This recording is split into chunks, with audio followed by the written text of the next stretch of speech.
Hey, this is Jeff Becerra from Possessed, and you're listening to the Brutally Delicious podcast. Brutally Delicious!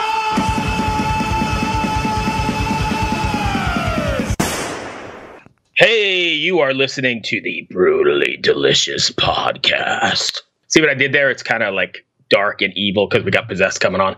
Nice, nice. Yeah. You didn't laugh. You didn't think that was good?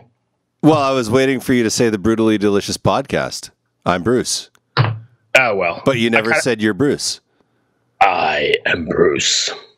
I'm the guy that met John Schneider waiting tables at an IHOP in the 90s. So, you know, there's that. If you know who John Schneider is, send us an email. We want to know. I knew, but I don't know if many of our fans know because they're probably listening to this in their mom's basement or something, and they weren't around for the two shows that he was in. The Dukes of Hazzard.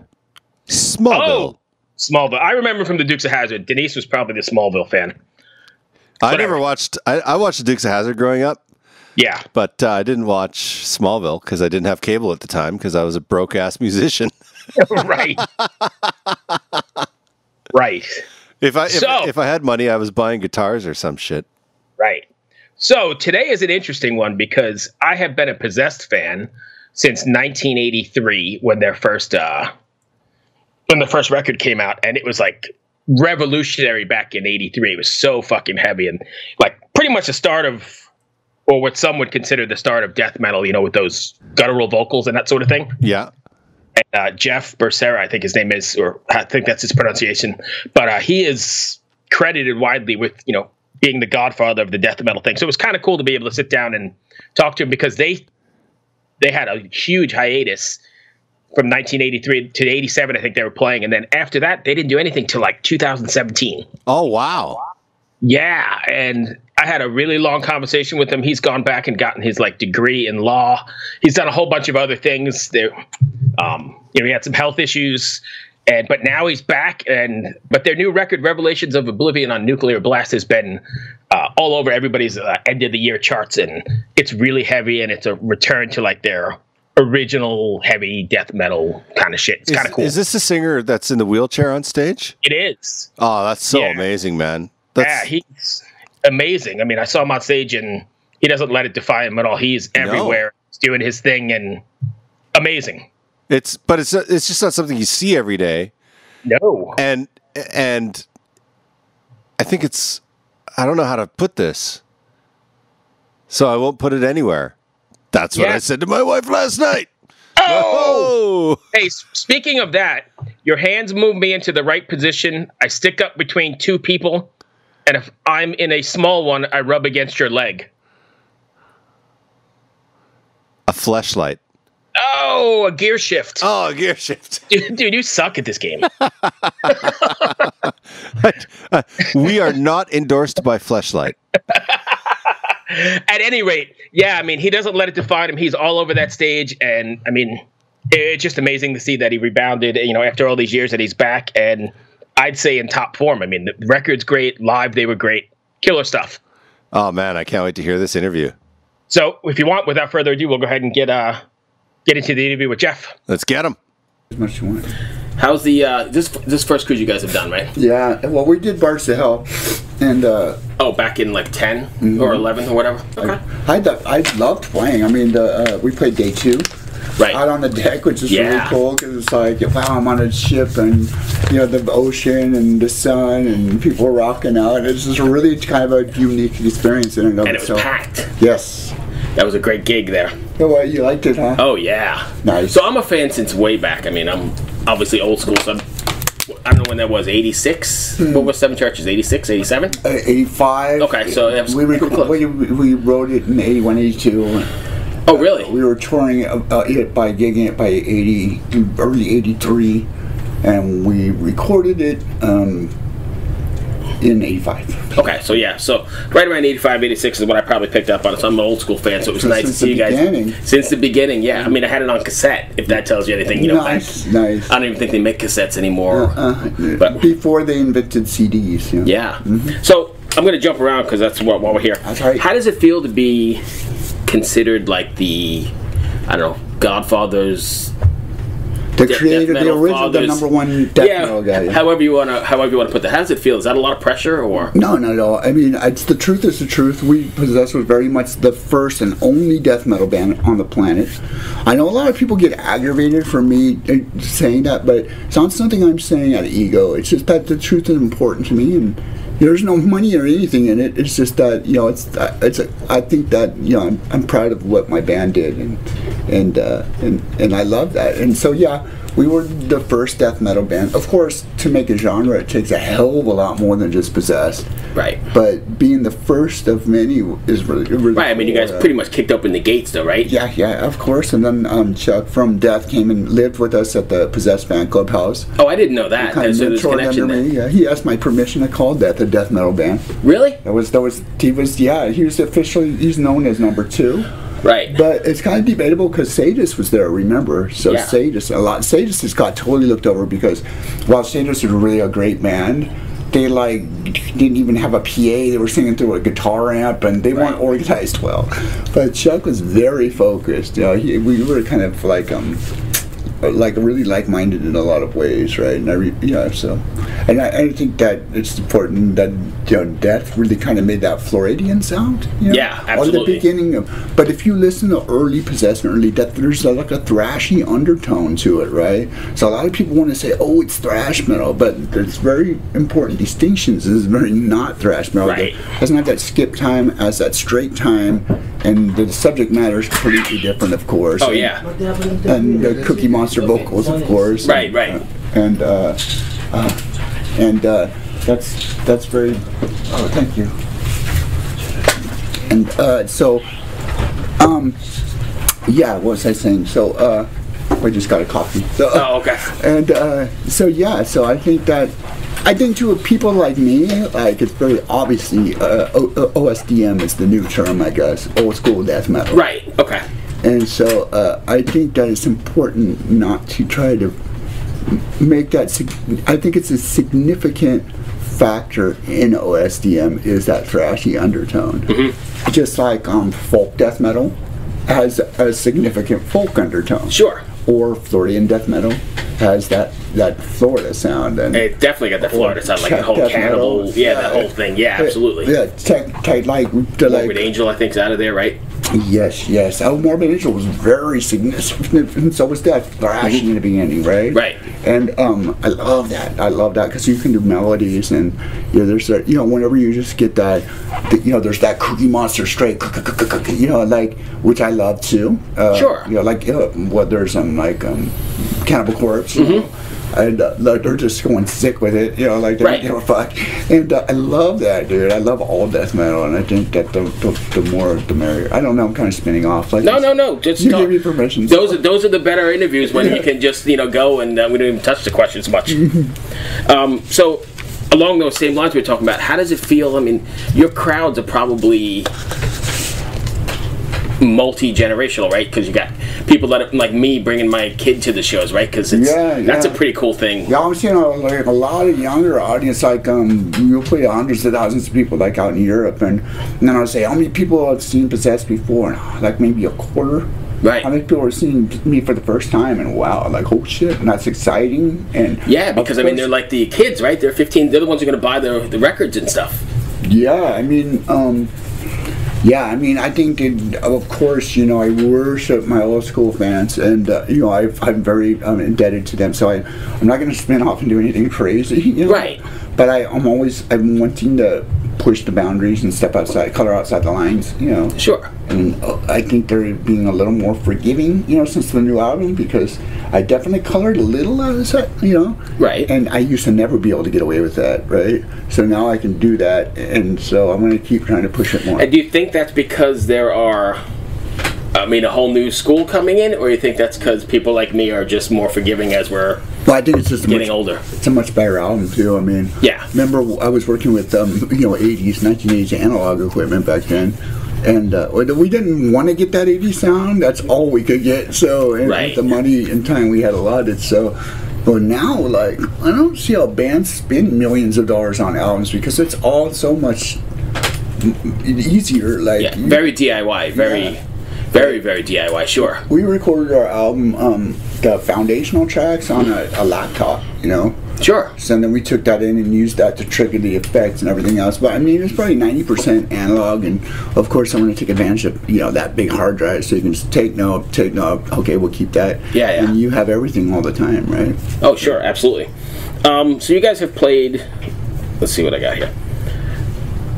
You guys have played lots of the summer festivals. How does a festival like this compare where you're kind of cooped up? Is it? Oh, I like it. I like it because maybe my situation and stuff, like I can rest whenever I want. I can hang out, and I think I might have partied too hard the first 2 days. And now you're recovering? No, I'm going to just relax, right. and hang out with my father and kick back and talk to the supporters and right. interviews. And I wish it wasn't over, though. I feel like I was just talking to the PR people, the publicists on the way up here. I can't believe we're on day 4 and we're already rolling out the door. So we leave tomorrow? Yeah, in the morning, 8 o'clock. Oh, no. 8? That's so sad. Isn't it, right? I mean, it just feels like you're just getting rolling. And yeah, it should be longer. I've seen so many great... What bands have you seen that... Oh, my God, did you see Candlemass? I did see Candlemass, yes. Sick, they ripped it, yeah. Yeah, that was... I like them, and I don't know where you are on the spectrum of music, but I saw Omnium Gatherum last night for the first time. Oh, yeah, they were awesome. Holy shit. Yeah, like, holy shit. Like, wow. I had no idea what to expect, because I've heard records or whatever, but they don't compare to live. Live, they're pure energy and pure power. It was great. They're like one of those bands that's like awesome live. Like, I was blown away. Somebody said, you got to go see them. All right, cool. Mm-hmm. It fit in the schedule, and I was totally blown away by how exactly good they were. Where I'm going from, too. Like, yeah, it's good stuff. What do you have planned for after this? You guys going to do a follow-up to Revelation? Well, I'm going to play with Mr. Bungle at the Warfield, Remember Mr. Mike Patton from Big Yeah, you're playing with them? Yeah, and... so is Dave Lombardo playing too? Yeah, and Scott Ian on guitar. Really? Yeah. But I saw the floor seats going at $600 a pop. Yeah, all the shows sold out in 30 seconds. Wow, I imagine. Mm-hmm. Dave, Mike Patton, he's one of those guys that just does so much shit. Yeah, I guess what he wanted to do was, because they're gonna play their demo thrash material. Okay. So they wanted to get the people that were inspirational to them, and they said Mike was looking for. So I didn't even know Mike knew me, but I guess he reached out to my record company and said, like, well, I sound so like dumb saying this, but I guess he said, like, Jeff was he asked for me by name, which was really cool. So I said, I guess I influenced him in a significant at least way. at some point, yeah. Mm-hmm. But so that's really cool. I mean, Mike's one of those guys that does all those weird things, right? I mean, he does the Mr. Bungle, he does the Faith No More, and then he did what's the thing he did with Lombardo? Oh, I missed that. I don't know. I probably it was a punk band. Just recently, he did. I can't think of what the name of. I can't. It doesn't matter. Anyway, he does a lot of cool stuff, so that's great. Are you guys going to do a bunch of shows? No, just one show. One show. And then I go on tour in March for like 20 days or a month with Pestilence, and so I'm going to fire up my traveling circus again, the 45-foot bus. Wow. The bus from hell. Yeah. And go on a U.S. tour. So. And with Pestilence, that's a pretty good tour, so I'll probably hopefully catch you around. Yeah, I'll be on the East Coast. And so. Oh, really? Yeah, so I'm just up in Richmond. Mm-hmm. So lastly, I mean, how does it make you feel to be, when you guys finally hit that stage back after so long?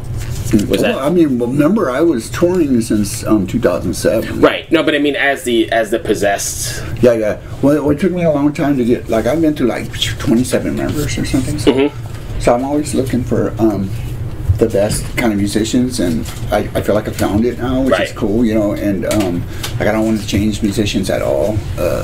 Even though I am taking a different guitarist and drummer on tour with me on the March tour. Oh, really? Yeah, I'm going to take Gabe Stieber and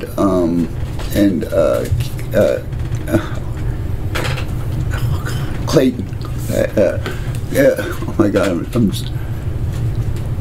oh my God. Anyway, Clayton. He Kegel or something, but he's a young guitarist and a younger drummer, and they're really good guys. So, and that's not because I'm replacing anybody, but because of logistics, and they're off on another tour with. Sure. Well, because remember, Dan's also in Jerusalem, so so he's going to be touring there, and you kind of have to do that in a modern band. A lot of ways, you have to be kind of flexible and fluid. So. Excellent. All right, and lastly, I guess, are you working on any follow-ups yet, or is it too early? Well, yeah, I'm already Always writing writing? album too. Yeah.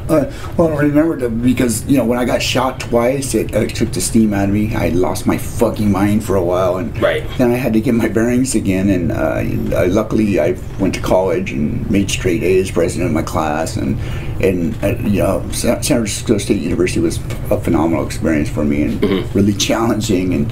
And I like that in my life. And I think that when you stop doing that, then life becomes really even harder.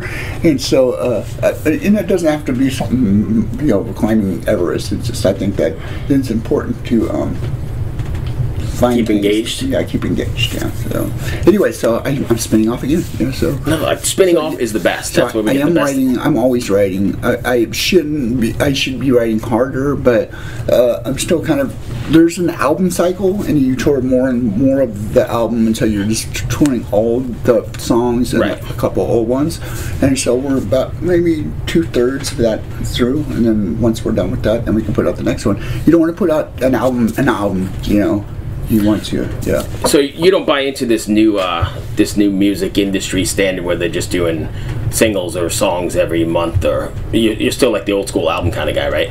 Oh, well, I do like albums. I think that I know for sure. Yeah, to do teasers, we put out like the Shadow Cult and the live. We do some live singles, and that's because it's your fans want to watch you, and you can reach a lot of people through videos. They don't make any money, but you do see a lot of people. A lot of people.